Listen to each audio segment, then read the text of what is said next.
Morning. Ngayon magluluto tayo ng carbonara. So, ayan ang bacon, mushroom, saka yung pasta na binoil ko na, saka cream, whipping cream at saka yung white wine. Saka dalawang klase ng cheese, saka bawang at saka sibuyas. Ayan, kita muna natin yung bawang. Gawin natin yung sibuyas.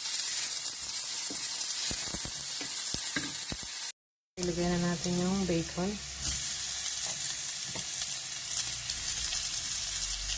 Ilagay na natin yung mushroom.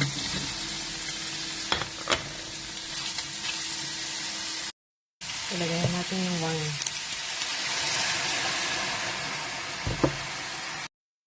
So, ayan na guys, tuyo na yung wine. So, ito nalagyan na natin yung cream.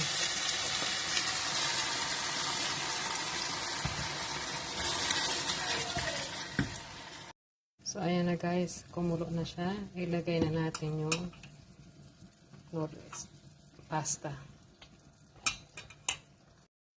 So, ayan na guys, luto na siya. Ilagay na natin yung cheese.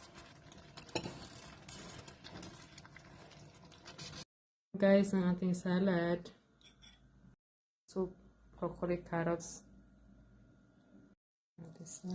Alright. Tapos mo dapat yun.